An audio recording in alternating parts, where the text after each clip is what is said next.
Hey y'all, Bob with Million Mile Garage. Just doing a tune-up on the Duster after our little short branch of power tour to Nashville.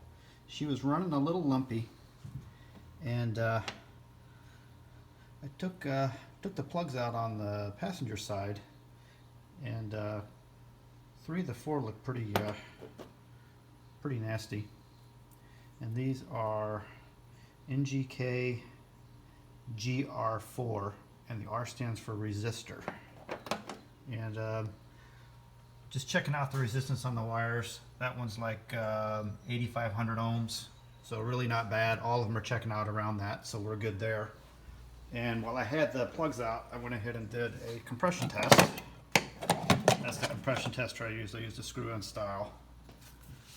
And there's the results. Looks like the lowest was 135 on plug number 7. Highest was 115 on number 2. And I did it, per firing order. So oddly, the ones that were the most fouled out actually had the higher compression reading. So I would say not spectacular, but definitely it doesn't indicate anything on the engine I would say is particularly broken. They're within, I guess the lowest and the highest are within, 10% of each other. So I would say that's not terrible, right? 10% of 150 is 15, subtract 15, you get 135. So I think we're good there. Getting back on the, matter of fact, here's what the plugs look like on the other side, the other bank. So, and I would say not an unbalanced carburetor, right? Because it's a dual plane manifold, so you'd have 2 fouled on one side and 2 fouled on the other, opposite, right? You have 2 center ones or 2 outer ones or vice versa. So I don't think that's the issue. Not quite sure why those plugs did that, other than when these plugs were fouled out last year when I rebuilt the carburetor and dealt with all the electrical problems. I did not replace the plugs. I didn't even clean them. I just switched the dirty ones to cylinders that weren't previously dirty, just to see if they clean up. I never took them back out, so I don't know. And these were gapped really tight. I actually had these gapped at like 25. I don't remember where I did that. But the new ones, I'm going to gap them at 35. And I just wanted to show you something since I brought up resistor plugs.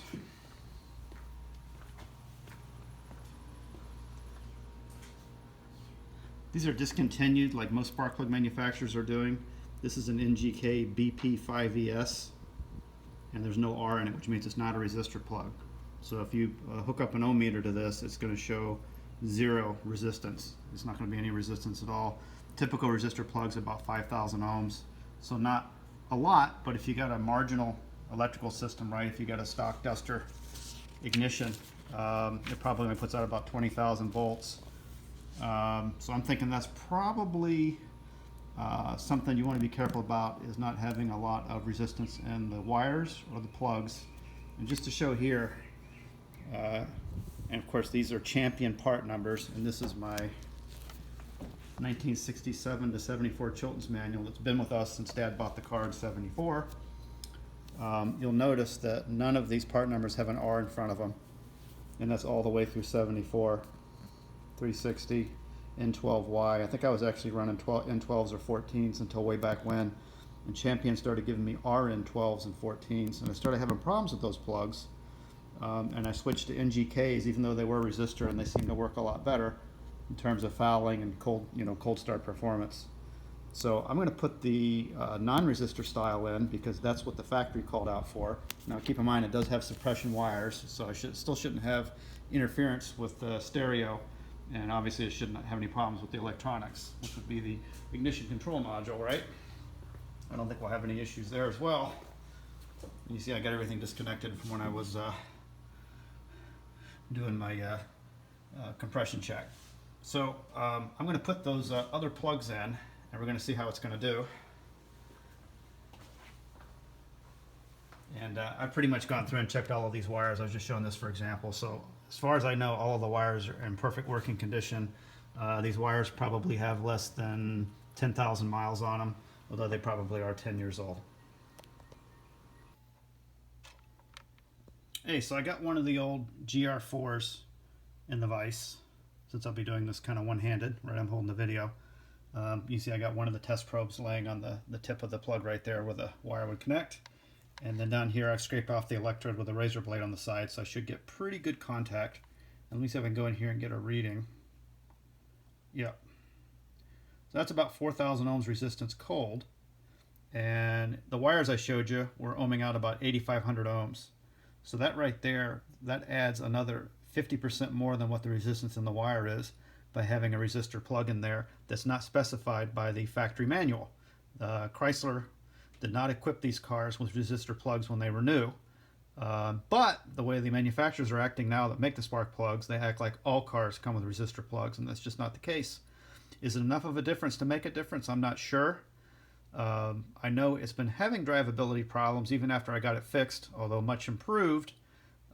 Showing you those plugs out there that were kind of look gas fouled, maybe oil fouled, I'm not sure. The compression seemed pretty good. The other side didn't seem to indicate an oil control problem. In fact, the other side of the engine bank actually had lower numbers, but the plugs were cleaner. So not exactly sure what's going on there, other than, I probably attempted to use plugs that were kind of trash to begin with.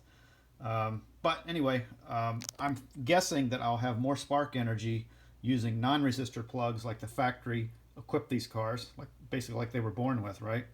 And I can remember I had a problem several years ago. The reason I switched to NGK is because the champions that I had been using on the car since day one started coming with an R in front, right? So instead of getting an RN12Y or an RN4, or instead of getting an N12Y or an N14Y, and then they became C4s, right, for copper.